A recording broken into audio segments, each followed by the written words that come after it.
Actually started from spanking my 4-year-old son when he was 4. He's 14 now, so 10 years ago. And I never beat my kids. I never, screamed, crazy things at them, name calling or anything like that. And I grew up, and I'm happy to go into my childhood with an absolute ridiculously chaotic childhood. And my plan was to show up the best I possibly could as a father and a husband. My mom was in and out of marriages constantly and dating several men in between.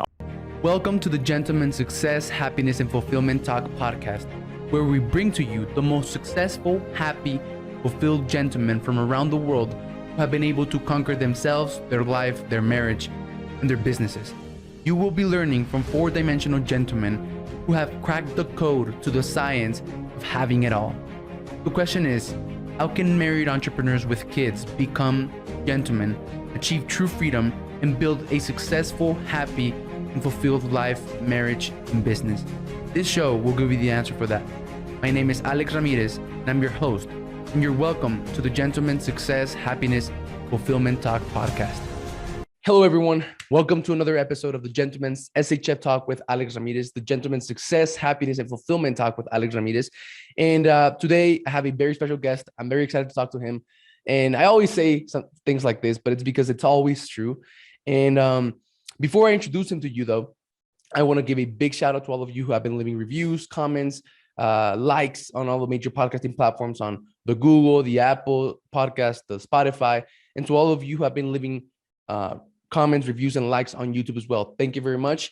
And if you get some value out of this interview, out of this conversation that I'm going to have with this gentleman today, please, I want to ask you to please share it with one friend, since this is how we share our message. This is how we motivate, inspire, and bless other men to change their lives.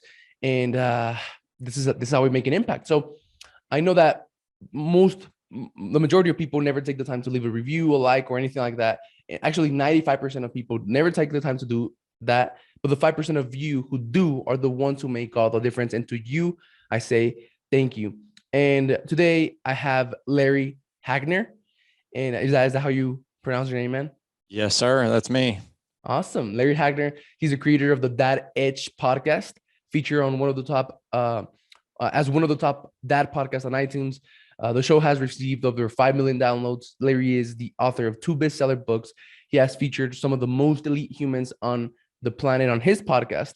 And he lives in St. Louis with his wife, Jessica, and their 4 boys. So this gentleman right here is a husband, father, entrepreneur, and I'm very excited to get to talk to him and get some insights on when it comes to like fatherhood and the sentimental freedom of being a husband and a father. So very excited to talk to him. Larry, welcome, man. Thank you for being here. Thank you for your time. I really appreciate you being here. Alex, man, thank you so much for allowing me to come on and just share some words of wisdom from one imperfect father to maybe some imperfect fathers in your audience. Yeah, man, we're all in this fight together, dude. So awesome. Yeah, thank you, man. So the first thing that I do is to I get my guest to walk us through their entrepreneurial journey in 75 seconds or less. Sure. 75 seconds or less. I started this. So the Dad Edge has started from a very, very dark place. Actually started from spanking my 4-year-old son when he was 4. He's 14 now, so 10 years ago. And I never beat my kids. I never, screamed, crazy things at them, name calling or anything like that.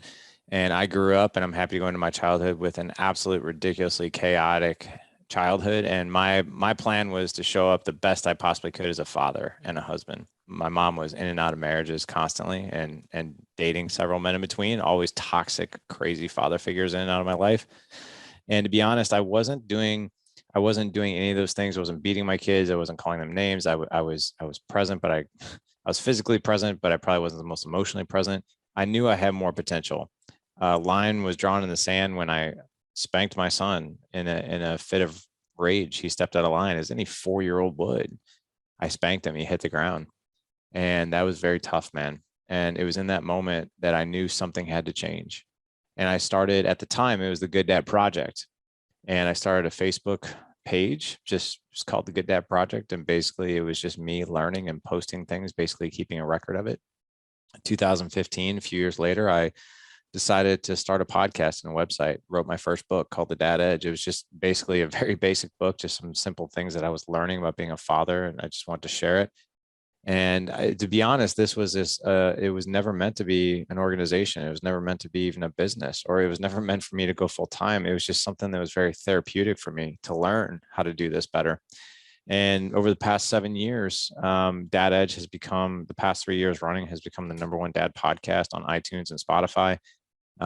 We've have almost 1,000 episodes to date. Have interviewed some amazing men like Matthew McConaughey, Steve Weatherford's coming on, Jocko Willink, Andy Frisella, Leif Babin, all these amazing people and all these unbelievable human beings.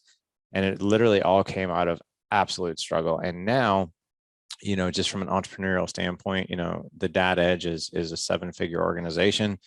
It's we're helping thousands of men now rebuild and create extraordinary marriages, epic connection with their kids, having more patient, leading themselves, optimizing their physical, mental, emotional health, all these things, and being better leaders. I know it's a little bit more than 75 seconds, but I tried to give you the biggest 30,000 foot view that I could. That was great, man. That was great. So let's see, man, I want to jump into the like what it takes to like be a dad and husband and all of that good stuff. But I'm just wondering, I'm just curious, man, how, from the point, how long has it been from when you spanked your kid and, he hit the ground, which that inspired you to start, to start working on yourself, to start working on becoming a better father, from that point on, in which you decided to create a page on Facebook and, create a website, to like now having a 7-figure business? How long has that been? 10 years. 10 years. Cool. 10 years. Yeah. So and then how long, so from when you started to like learn, when did you decide to like write your first book? So I started blogging. I bought the domain gooddadproject.com back in 2013. I blogged for 2 years. And to be honest, the blog wasn't getting any traction. But the funny thing was, I really wasn't doing it for traction. I wasn't doing it for following or anything. I was just doing it for my own like therapeutic benefit, and then just sharing what I could. And then it was right around that time, before I started the podcast, I started being asked to speak for like mom groups and dad groups and men's groups and churches and stuff like that. And I was like, man, like, I don't even know what the heck I'm talking about. Like, I even told the people who hired me, I'm like, I don't know what I'm doing. Like, you probably don't want to hire me. And the response was always the same. Like, no, that's what we like about it. It's like this super human, authentic, way of communicating about the struggles and the woes of being a father. And then I was like, man, after 2 years of blogging, it was 2015, I took a bunch of things that I was learning and I just put them into a very simple 9-chapter book. It was just, it was 27,000 words, which is about the equivalent of 100 pages. And I just put it together, so it has some marriage things in it, some how to be patient with your kids, how to connect with your kids, how to connect with yourself, how to take care of yourself, self-care, all these things that were really, really important to us as fathers. And then it was 2000, that was 2015. That's when I launched the podcast, because quite honestly, I was like, I don't know if I want to write. I don't know if I want to blog. I want to have conversations with people, because that's where I think you can really learn. And again, I really didn't do it for a following. I mean, if you would have told me 7 years ago that we'd have the #1 dad podcast on iTunes, 5 million downloads. So those are actually old numbers. We're going to hit over 20 million now this year. That's crazy. Cool. Yeah. Congrats. And thank you. And, I would have never thought in a million years we'd be here, but that's been the journey, man. Cool. So, man, so like, just from this like mindset of like, you didn't start this from like an intentional thing of like, oh, I'm going to learn how to become a good husband and father, a better husband and father, and I'm going to learn all of these tactics and strategies to be a better father, and then I'm going to teach them and build a 7-figure company. You didn't start that way, right? You didn't have that intention. So like what do you think is like your #1?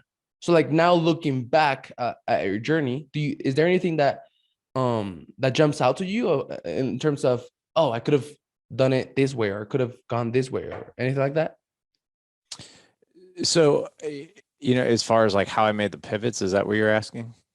Yeah. So, so what I'm trying to ask is, so your journey from when you started to like right now building a Yeah. successful company, doing like what you love, I suppose, right? And like what you feel is your purpose.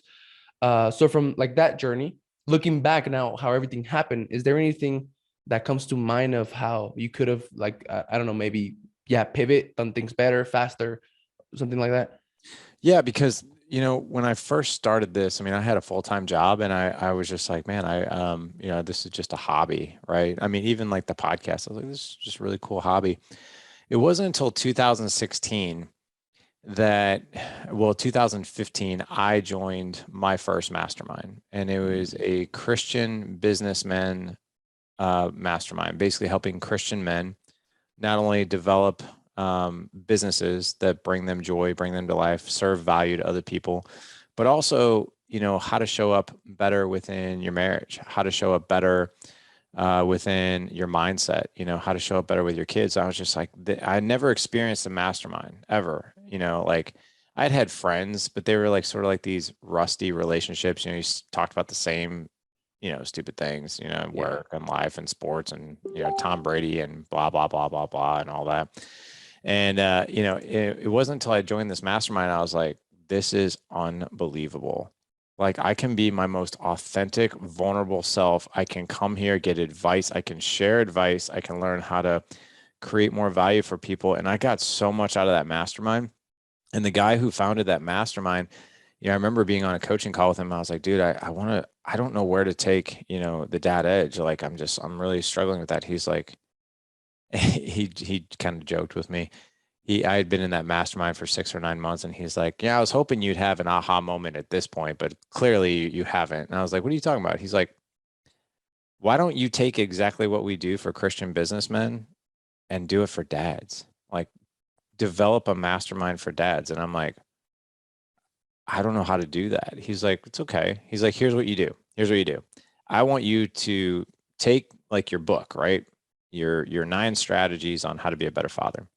And I want you to develop a 12-week curriculum. And it's really easy. You've already got the curriculum. It's in your book. And he's like, and then I want you to reach out to 15 men. And I want you to say this to them. Hey, I'm brand new to this. I have a 3-month curriculum mastermind to help fathers be better fathers, husbands, better mindset, more patient, more intimacy, more connection with their wives. It's $100 a month. So it's $300 for 3 months. You want to, and in exchange for this, the prices are not always going to be that way. In exchange for that, what I want is for you to give me, critical feedback at the end of this mastermind on things that you liked, things that you didn't. And so I can grow and pivot and bring this kind of to the world. And every single guy that I asked said yes. So, I did that. And then here's what I would have done different. I had a 3-month curriculum, and the only piece of bad feedback is, what do I do now? Like, this is over. What am I supposed to do now? This is a huge part of my life. This has like been amazing for me. And I was like, well, I guess you could do it again. And I had 80% of the participants sign up for another 3 months to do the exact same curriculum. And I was like, man, this is crazy. Like, I wonder if I've got something here. And then in 2016, that turned into 200 men who came forward. We had several, at one point in time, I think we had 7 groups. Like, it was almost hard to manage. 7 groups of 10 to 15 men, me and another guy that I partnered with who is a coach. He was helping me with it. And the biggest complaint was, dude, this can't have an ending. Like, you've got to keep this going. It has to be ongoing. And so in 2017, we created what's now the Dad Edge Alliance, which is it is always ongoing. We create new skills agendas, new content every month, and we teach men a new skill every week in these mastermind calls. So if I would have had to do it over again, I would have started with that, instead of like a 3-month program. But I don't regret it either, because it was such amazing like training ground. It was such amazing learnings along the way. And it's developed in what we have now, which is, over 750 members. We also even have we have another mastermind called the Dad Edge Accelerator, which is for business owners out there. We even have themed mastermind call teams, guys who want to improve their health. We have a health, fitness, and mindset call team. We have one what's called Peaceful Parenting. We have a call team that I run called Creating an Extraordinary Marriage. So we have those themes, and we're teaching these men along the way. But yeah, I probably would have started with something that was ongoing, not that had a stopping point. That was amazing, man. I'm glad I asked. And and I was now I'm able to see like a clear picture of how you got from like point A to where you are right now. And it's really cool for me, right? Because I get like this perspectives, and I have like so many. I'm part of of two masterminds actually. One of them is around the family, fitness, focus, finance, right? Same message, different messenger, slightly different words. But and actually Raul Meek, from the King's Council, he's Weatherford's uh partner. He was on my podcast as well. And I've been Steve through Weatherford. like, yeah. Oh, it's so funny. I'm headed to Dallas next month to go interview him at his house. Cool. Yeah. That's cool, man. I'm gonna get him soon. He's just busy, right? Like that's how like lead entrepreneurs operating at high level are. But that's really awesome, man. And I've been through like his stuff, like mental, physical, spiritual, right? Like same message, different messenger. And like that's like I see this man doing this great stuff, and like that's what I'm drawn to. That's what I'm called to do. So I'm pretty uh happy to be able to like see this and have one-on-one conversations with with men like you. So that's awesome, man. Thank you for sharing. So, man, what I want to ask you now is, so how come, like spanking your kid and then him hitting the ground? How come that was such a like a big thing for you inside, like that inspired you to move? So it all really boiled down to my childhood. The part that I left out, because I was trying to give you like the 30,000 foot view, was, when I spanked my son, and that was something that I swore to myself, man, that I'd never do. And I did it just as a reaction, and it was such a horrible thing. And I know spanking is common for some people, and some people are like, oh, you need to do it, and some people are like, you should never do it. And I'm not going to sit here and argue whether spanking's right or wrong, but I just didn't want to do it. And the reason it hit me so hardcore is because when I spanked him and he hit the ground, I was like, oh my God, what did I just do? And I went to help him up, and he looked at me like I was a monster. Like he was terrified of me. And I'm like, in that moment, I didn't see my son, I saw me, because that's how I grew up, man. I grew up, my mom and biological father were married in 71. They had me in 1975. My dad left after like I was 9 months old. Like they got divorced, and it was a horrible, bitter divorce. He was gone. I have no recollection of the guy whatsoever. My mom got remarried when I was 4, and I was cool with that because like I had no clue that I even had a biological father. When I was 4 years old, dude, I still remember this. This is 42. This is 40. I can't do math off the top of my head for some crazy reason. 42 years ago. I remember my understanding of fathers where moms go out and find dads. Like we just suddenly appeared by like a stork brought us to the porch, and then moms go, oh, okay, I'm a mom. I need to go find a dad. So I remember my mom bringing home this guy that she worked with that she had been dating for a while over to our house for dinner. And the first time I met this guy, like literally, I remember this guy walking into my house for the first time. And I remember like this man coming into our house. And it was the first time I ever saw like a man. And he was wearing like this 3-piece suit. He was a white collar data software engineer, 3-piece suit, the double Windsor tie. He had on a trench coat. He had a briefcase. There were no iPads back then. And literally, like, I was like, wow, this is cool. And I shook his hand. And the first question I asked this guy was, are you going to be my dad? Like, literally, I was just beaming, right? And he like looks at me like, wait, what? And I just remember being very awkward. But a year later, my mom and him did get married. And that guy, like, they're related. Like, in the very beginning, I was like, dude, this is amazing, right? Like, we have this complete family, like, happy family. And that lasted like a year. And then they were only married for 6 years. They got divorced when I was 10. But dude, within that 6 years, man, he drank a lot. So did my mom. There were fights. There were cops called to my house. There were times I woke up in the middle of the night. My mom's screaming. I'd run in her room. She's being pinned down and hit. He dragged me back into my room by my throat. He'd hit me.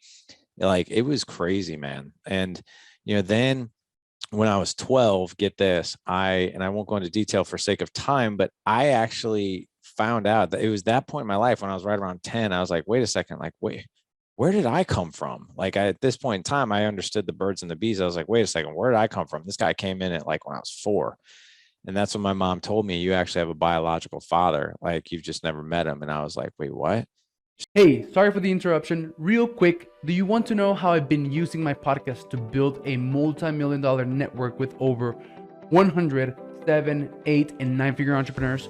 reach hundreds of my ideal clients with my message, coaching, service, and podcast, get invited to speak on 4 stages in the last 2 months alone, throw my own events, and have over 100 successful entrepreneurs being willing to speak at my events, become a millionaire in 1 year, get mentored by multimillionaires, and achieve goals that I thought were going to take me 10 years to achieve in 1 year, and ultimately get unstuck and make quantum leaps of progress in my business and life with less than 1 hour of work just by being myself. If you answered yes to any of those, I just want to invite you to a free training showing you how I've been able to build a multi-million-dollar network that is helping me achieve bigger income goals faster with only 1 hour of speaking and just being myself. To be honest, I thought I was going to be a multi-millionaire, speak on stages, throw my own events, and live a successful, happy, and fulfilled life of growth and impact in 10 years from now. That seemed so far away, but my podcast has been able to help me do that in less than 6 months. I'm actually doing all of that this year at the age of 21 with my podcast. I'm reaching thousands of people with my message, my service, my podcast, my coaching. I've gotten booked to speak on 4 stages in the last 2 months. And on these stages, I'm going to be getting in front of hundreds of my ideal clients, making roughly around 15 to 30K plus per event. Not only that, I have a network of over 100 high-level, multi-million-dollar entrepreneurs who have all agreed to speak at my events. Getting clients is a problem of the past. I've gotten the opportunities to learn from billionaires, and I'm collapsing decades of time, and I'm literally achieving what I thought was going to take me 10 years to achieve in 1 year. All of this because I use podcasting as a networking tool, and I leveraged a rare concept called the cloak track. And I want the exact same thing for you. Just imagine where you could be in 1 year from now if you get this free training right now. That is why I'm inviting you to this training. On this short training, you're going to learn how a small group of purpose-driven entrepreneurs, authors, coaches, course creators, and speakers have combined podcasting with this rare concept called the cloak track to build a multi-million-dollar network, reach thousands of their ideal clients with their message, books, courses, coaching, make an extra $118,800, get booked on 10 stages, and build a successful network of entrepreneurs who speak on their stage, all of this in under 6 months. I'm going to walk you through the 4 steps to make this work. Step number 1, alignment. Getting clear on who you want to be, what you want to do, your goals, your purpose, and aligning all of this with building your podcast and your ideal podcast guest. Step number 2, leveraging the cloak track to find your ideal podcast guest and never running out of them. Step number 3, leveraging the cloak track to close an interview with anyone, no matter how rich, famous, or out of your league they may seem. And step number 4, the content machine. The content machine is the key to tapping into other people's audiences. And I'm going to show you all of those 4 steps. The link to access this free training is in the description of this video. Click on it and go watch this training right now so that you can learn how you can too build a multi-million-dollar network that helps you achieve bigger goals faster and with less effort. Note, this training is only available to 18 people, so act right now, and I hope you enjoy the rest of this episode. Bye-bye. So she showed me like the wedding album, and I was like, oh my gosh, I could even kind of look like this guy. It's kind of weird. And then 2 years later, I'm 12 years old. I actually ran into this guy by mistake, and we craziest thing ever. And again, for time's sake, I won't go into the details on how we ran into each other, but I was beaming that this guy came back into my life. He was remarried at the time, very successful business owner. He had a 2-year-old son, another one on the way. Turns out he only lived 3 miles from my house. And for 6 months, man, we had a relationship, and I loved it. And it was right around month 5, I noticed something within his demeanor, man. It just changed. Like something was just off. And I just remember like there was this heavy feeling over him. And the best way I can describe it, and I've always described it this way, is it's almost like you're dating a girl and she's not into you anymore. And you feel it, but she hasn't told you yet, but you know it's coming. That was the feeling that I got. So finally I pick up the phone one day and I'm like, hey, like, what's going on? Like, I kind of feel like something's off. Like, are you okay? Are we okay? Like, I don't see you that much anymore.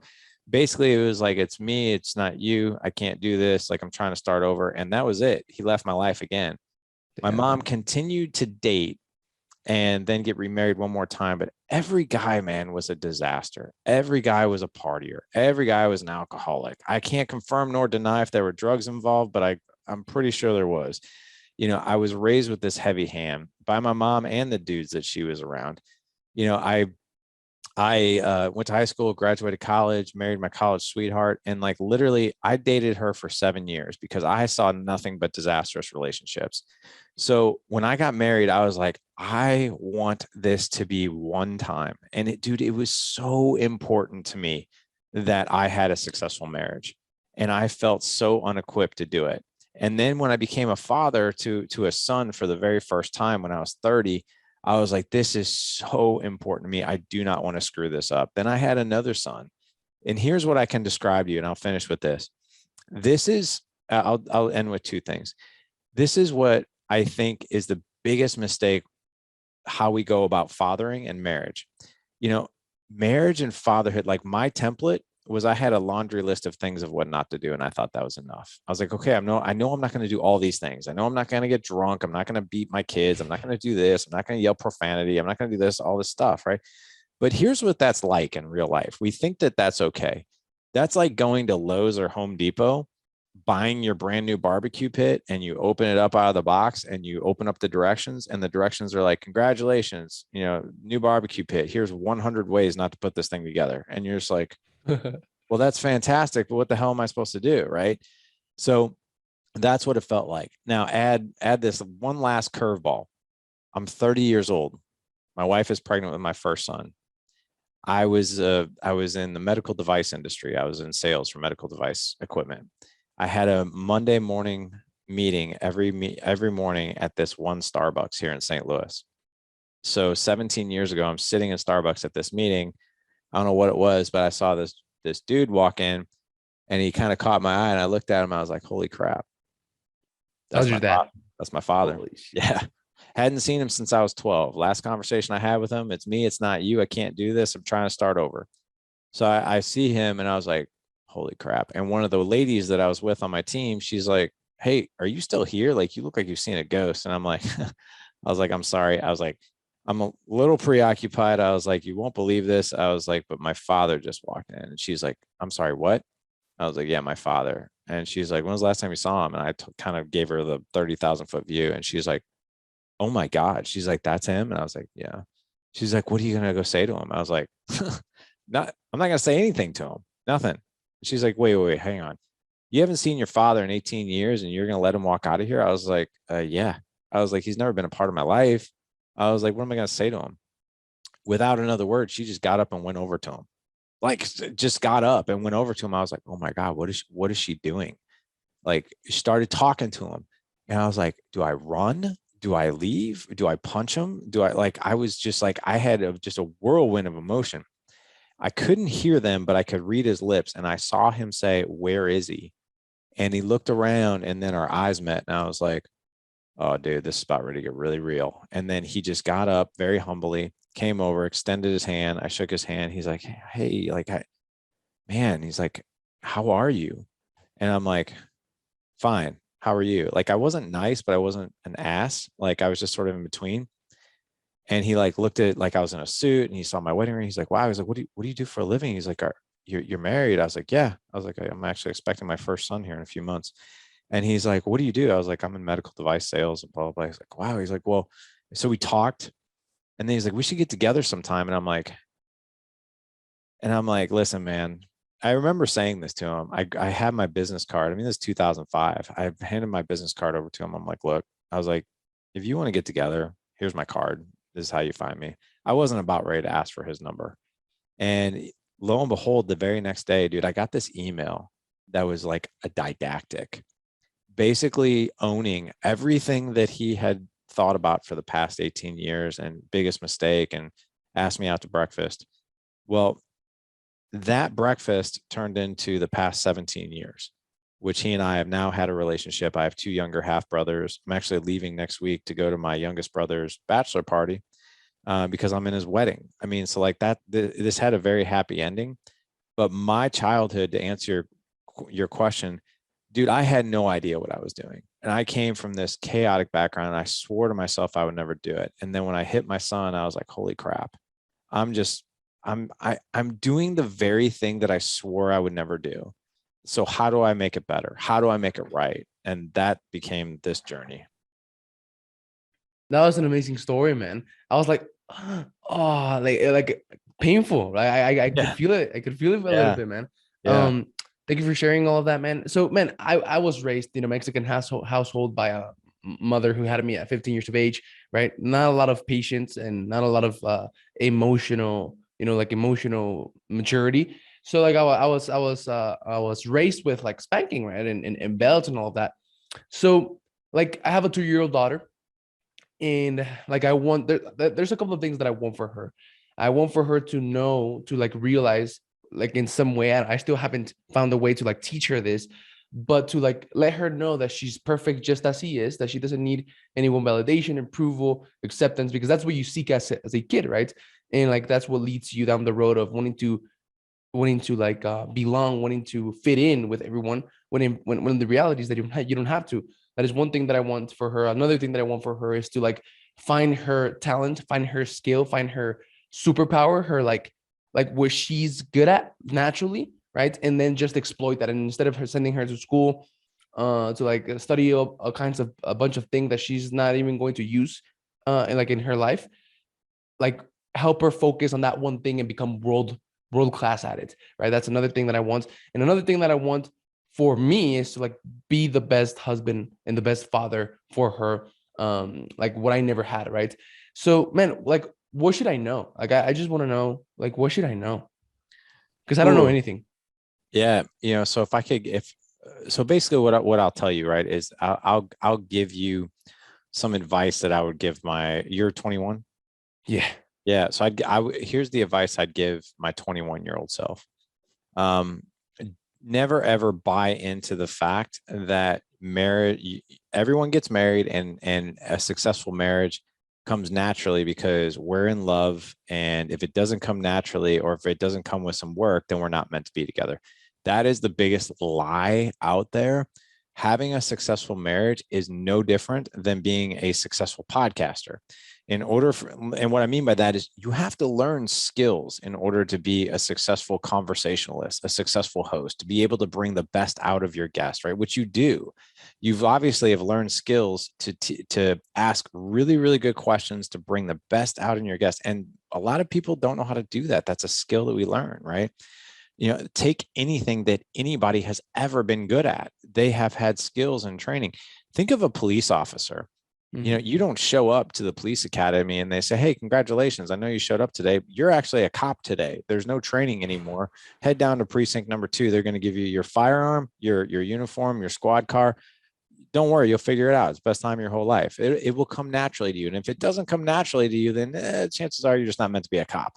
We don't buy into that in any other area of our life, except for some crazy reason we buy into that with marriage and parenting. Like, oh, it should come naturally, and if it doesn't, you're broken. That's crazy. In order for you to have literally a successful family, what I always encourage men to do is, it sounds counterintuitive to some people, but then it makes sense to them. You are married first and a parent second. And a lot of people get it backwards. They're like, I'm a parent first and married second. No, no, no, no, no. Here's why. If you do that, right? If you do that, what you're doing is you are actually setting your kids up for for absolute disaster. And I'll explain why. If you put your wife on the back burner and she put you on the back burner, that's going to decimate the relationship over time. We see it all the time. Here's some crazy statistics. Everybody knows in the US, 50% divorce rate. Okay. 1 out of 2 people that walk down the aisle, they don't make it. But That's crazy. it's crazy. Here's what they don't tell you, though. The 50% that stay together, they're divided up into 3 camps equally, statistically equally. 1/3, 1/3, and 1/3. The first 1/3 can actually identify their relationship as working. It's everything I want it to be. And there's a common denominator in what's in the couples that make it work. And I'll explain that in a second.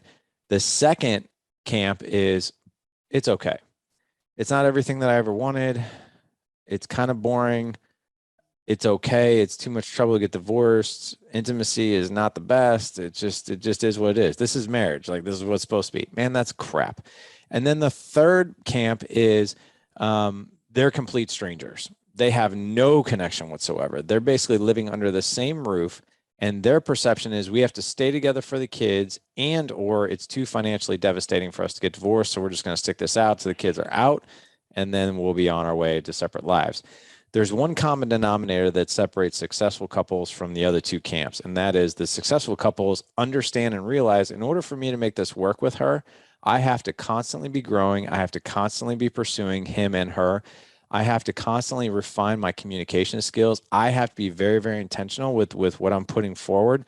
I have to go to conversations with curiosity and appreciation, not necessarily expectation and agenda.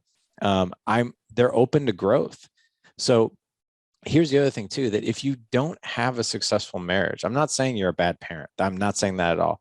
However, your kids have a front row seat to your marriage. They see it day in, day out. And guess how they're going to learn how to navigate their relationships? It's by watching you. The best lessons in life are caught, not taught. You can sit there and talk to your kids all day long about how you create a successful marriage, but if you're not doing it, they ain't going to learn it. So you've got to have that. My wife and I, we view ourselves as literally the foundation of the house. If the foundation crumbles, the house will fall. That's it. So my wife and I come first with each other. Now, I will say this. Do my kids, are they a top priority? They're like a fraction of a fraction of a fraction under our marriage, right? And of course, if there's like a 911 or our kids need something of course, we're going to give the time and attention and resources we need to that. However, my kids understand every 2 weeks, I take your mom out on a date and you're not invited. Sometimes you are, but mom and I need our time, right? And my kids always like, well, why can't we go? Like sometimes, and I look at them very lovingly and I'm like, I know it's hard for you to understand, but you will. But it's really important to you and to the whole family that me and mom continue to like each other and love each other and connect, right? That's amazing, man. Yeah. So like, that's one thing I would say. The other thing too is when it comes to being a father, don't ever be afraid to learn something new. Don't ever be afraid to be like, hey, how do I be more patient? How do I connect better with my kids? How do I provide an environment of psychological safety where my kids will tell me everything, right? That's a skill. Many of us do the exact opposite. We wing fatherhood. We're just like, oh, I'll just figure it out. Man, don't do that. Get mentorship, get help, get a coach, get a counselor, get people, or at least get in the same room with fathers who are 5, 10, 20 years ahead of you. Dude, their mistakes that they've made, it's a front row seat to be like, hey, don't do what I did, do this instead, or do what I did because it worked really well and here's how you do it. So that's what I would advise men to do. That was amazing insight, man. And just to like piggyback on what you said, like if you have a daughter, anyone listening, any, married entrepreneur with kids out there listening, if you have a daughter, your daughter will marry a scary, almost identical version of you. Right. So like, think about that. Like, would you like your daughter to be married with you? Right. Like, how are you showing up with mom? And like, that's who your daughter will marry. Your son will marry a scary, almost identical version of you. Right. Yep. And that's like how he will show up as a husband. And like, would you be proud of seeing that your son became like the type of husband that you are? So like, I always think about that, man. And like, it motivates me to want to become the best version of myself as a husband and as a father. And one of the attitudes that I've had for the past 3 years since I became a husband is like, I don't know anything. Like, here's a little bit of money. Teach me like things that you can teach me, right? So I've invested in every single area of my life. And 100%. I agree with, you need mentors. You need to like surround yourself with people who have or are the definition of where you want to be. And another thing, like kids, they're always watching. They may not be listening, they're always watching, right? And always they learn not by what you tell them, but by how you show up. And we had an argument right with my family the other day of how marriage is supposed to come first. So like my mother thinks that her kid, her daughter, because I just had a sister. I have like a baby, like 1 year old sister. And she thinks that her daughter comes first and then her marriage comes second, because the marriage can they can separate. That's the mindset that she has, man. It's crazy because the marriage can end and her daughter will always be her daughter. That's like the mindset that she has. And I'm like, no, like you're that's not how it's supposed to be. Like, you, first of all, you come first. You're supposed to fill up your own cup, right? Then when you have filled your own cup, and the husband fills up his own cup. Now we can pour into the marriage cup together, Right. right? Fill up the marriage cup, and then from there we can pour into the kids cup, from everything that overflows, and like that's how it should be. And like and like they don't think like that. Like we had like 2 hours trying me trying to make them see that that's how it was. That's how the Bible says it is, and I didn't get anywhere. So, man, what do you think that is? What do you think? I think it comes from insecurity, from like not being good enough and stuff. But why do you think that is, like, that mindset? Why do you think that is? You talking about putting the kids first or not taking care of us first? Is that what you're talking about? Yeah. So like what my mom thinks is that um the marriage can come to an end at any time, but Yeah. your kid will always be your kid.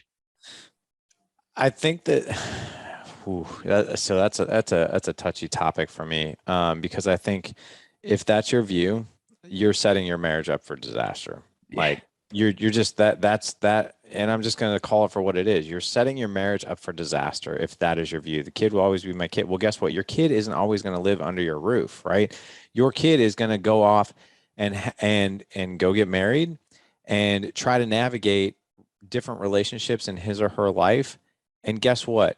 They are going to learn relationship skills by how you operate. So guess what's going to happen, right? And you can't confirm this, but I can guarantee if I'm a weatherman, right, and I say, hey, we're going to have 90% chance of rain today, I would venture to say there's a 90% chance that that son is going to replicate that same thing in his relationship, and his wife is going to be like, why am I not getting my needs met? This dude that I married is all about my son or daughter, and I don't have any attention. I feel lonely. I feel deserted. I don't feel seen, heard, and safe, which, by the way, is the three basic needs of your wife: seen, heard, and safe. If you're spending all that time and attention on your kid, she's not getting those three needs met: seen, heard, and safe. So what's going to happen? Chances are there's going to be a birthing of emotional resentment. Emotional resentment is the death of a marriage by 1,000 cuts. It's the like, gosh, this kind of hurts me. I'm not getting this need met, and why aren't you doing that? And like, this is hard for me. And then all of a sudden it's like these walls are built up, right? And then all of a sudden the marriage distances them, the couple distances themselves from each other. And guess what? Guess who's got a front row seat to that type of relationship? Your Their kid. kids. So if you're not doing that, like if you're not, putting your spouse, you actually, I know it sounds selfish and completely backwards. You actually have to some degree, put you first. You've got to take time for self-care. And I don't care what it is. You've got to take care of you, because guess what? No one wants the overwhelmed, stressed out, burnt out, version of you. They That, yeah. want they want the fulfilled, they want the full cup, they want to be poured into. And guess what? I'm sorry, not sorry, guys and ladies. You cannot pour from an empty cup. Think of any person who's burnt out, overwhelmed. They're kind of a disaster to even be around, because all they are is just, they're like, and sometimes it's just like that low frequency energy. You're like, right? Yeah. So take care of you, right? And also take care of him or her, right? They're the most meaningful person in your life, right? And you can elevate a marriage. I don't care what status it's at. You can always put more work into it. Then once you have that, secured, give time and attention to your kids. Now, here's what I'm saying. A lot of people are going to hear my message and they're going to be like, "Oh my gosh, like, so you're saying so you're saying be selfish, and that's horrible. And you're saying like, I shouldn't give attention to my kid." No, no, no. I'm not saying that at all. What I'm saying is take 30 minutes to yourself every day. Whether maybe it's a fitness thing, maybe it's reading, maybe it's interacting. It's some way, shape, or form. You're full. Then go with full intention to show up big for your spouse, right? Be connected, learn new things together, and be a parent, right? All these things, they're so close as far as priority goes. They're so close. And that's why, to be honest, that's why it's so confusing, because they're like, well, my kids are the most important thing in the world to me. Of course they are. My wife is the most important thing in the world. Well, of course she is. You've got to make those things a priority in that order, though. And that's how you show up as the best version of you, not with what's left of you, What's right? left of you. Yeah. And I have another saying from one of my coaches that you probably enjoy like talking to him and connecting with him. But he says, when daddy gets home, he sets the tone. When daddy gets home, he sets the tone, Yep. right? He, before getting home, he's driving home, and before walking off the car and like going in the home, he's like, when daddy gets home, he sets the tone. So he steps into his home intentional, right? That's a word that you probably are very familiar with, intentionality. Oh yeah. And man, one thing that I just wanted to say this, and I want to take the last 5 minutes to ask you 5 questions. This is how I end up every single interview. But one of the things that I like I admire from you, man, and which I can see on myself. So like, it's I admire about myself as well, but I admire about you. It's that your kid, he's jacked, man. He's like what, like 15, 16 years of age? He just turned 14. 14, and Yeah. he's jacked, man. That's so awesome. That's so awesome, right? Like I wish growing up I had a dad who like worked out with me and showed me how to love myself and how to be fit and how to be, because like that was one of the biggest insecurities growing up, right? Like my body, right? Me too. Actually started counting my calories when I was like 12 years of age because I felt like insecurity, and I've been counting my calories since I was like 12. So like, man, I just want to say like, I don't know, props to that. And that's who I'm looking forward to become as well. And another thing, man, which I'm really proud of, the other day my brother, he's 13, he was bullying a kid. Just a quick story, he was bullying a kid and he got called, like my mom got a call from the kid's mom, right, that my brother was bullying his kid.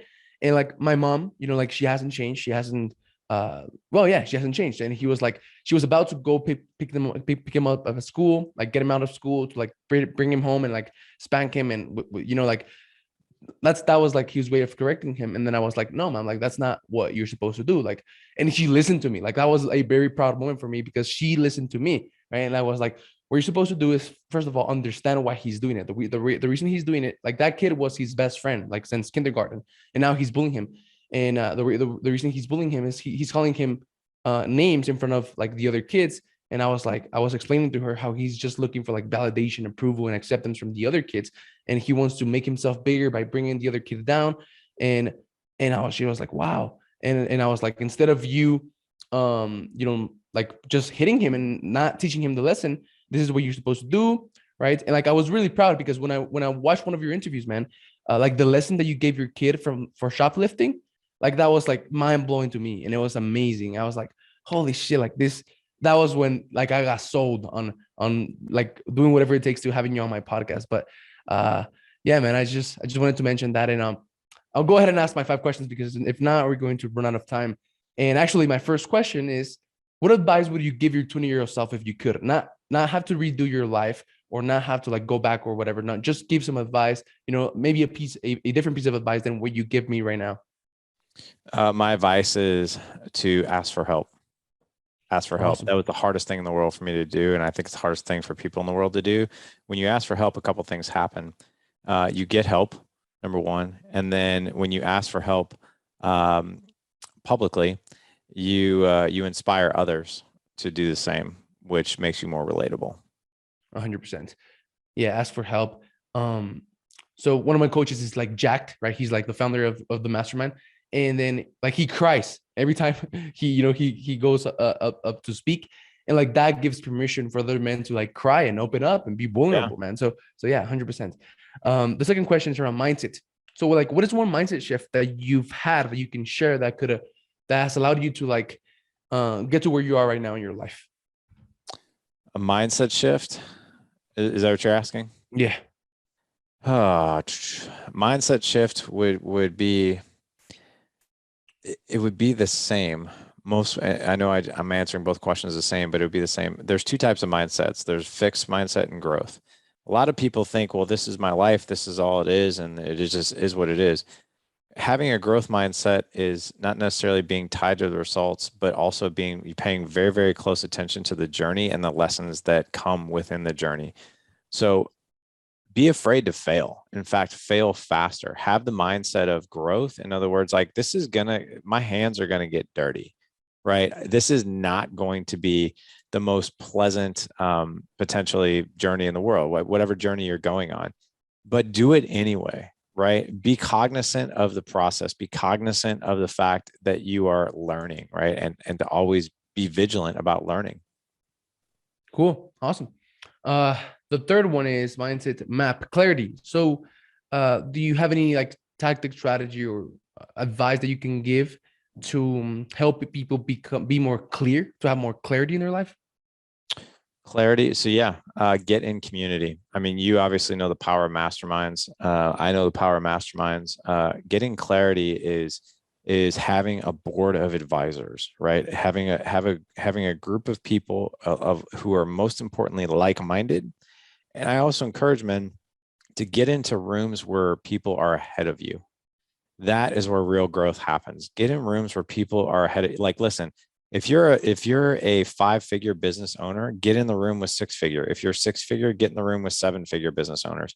Same thing with husband. Like if you're newly married, get in rooms with other married men who have been married successfully for 10, 15, 20 years. It's gold. Same thing with parenting. Same thing with your health. A lot of people, man, they don't hesitate. Like when their health goes awry or they want to get in better shape, hey, I'm going to go hire somebody who's going to show me the way. They've already paved the way of success. Why am I trying to just bang my head up against the wall and figure it out on my own? So Yeah. get in the room with other people. There's no need to figure anything out, right? Yeah. So, yeah, man. The last question is around mindset map motion.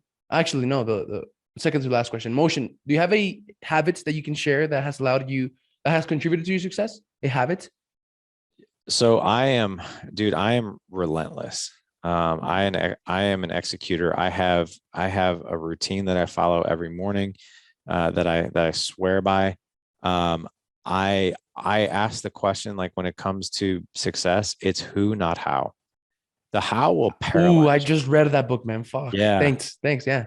It's really good. I mean, a lot of people get super tripped up on the how, right? And then that's where they get paralyzed, unfortunately. What I encourage you to do is it's the who. Who has gifts and strength to get you the how? If you can be the visionary of your life or whatever else, like, so for instance, if you're having a really hard time navigating like your marriage, like the who and the how of that, like, dude, go to marriage counseling. They will give you the how. Like, you don't have to figure this out on yourself. Ask the who, not the how. Awesome. So the last one is around tracking and measuring, man. Do you track any area of your life? Do you track how many times do you go out with your wife or whatever? Everything, man. I track my activity. I track my calories. I journal. I do track like, my date nights with my wife, all those things, time with my kids. I track all that. You have to.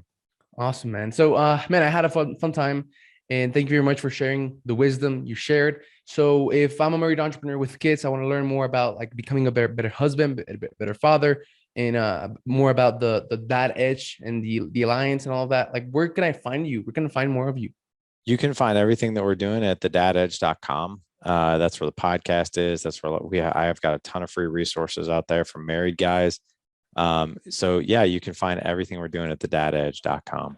Awesome. So make sure to go give Larry a follow. He has really awesome content. And one thing, man, you said that, one of the ways that you can level up is by surrounding yourself with high level people. One of the ways that I've been able to do that is by starting my podcast. I literally talk with millionaires, high level entrepreneurs every single day with my podcast. So just for this episode, for the Larry Hagner episode, I'm going to leave a link down below to teach anyone who's, open to the idea of starting a podcast, a free training, A to Z free training on how to start, grow, and, launch a podcast absolutely for free so that they can start interviewing people out there who they want to connect with. So there's going to be a link for that. It's going to be all your information. And yeah, man, thank you very much for being here. And I really appreciate you taking the time. Thank you. Appreciate you, man. Awesome, man. Bye-bye. Bye-bye. Thank you for watching the Gentleman Success, Happiness, and Fulfillment Talk podcast. If you enjoyed this episode, share it with one friend, leave us a comment, and let us know. 99% of people never leave a review or comment, but we love and are very thankful with the 1% of you who do. If there's something or someone you want to see on this podcast, send me a message on Instagram at Alex_Ramirez1020 and let me know. As a thank you for that, I have an amazing surprise for each and every one of you who does take the time to leave us a comment or review on YouTube or one of the major podcasting platforms,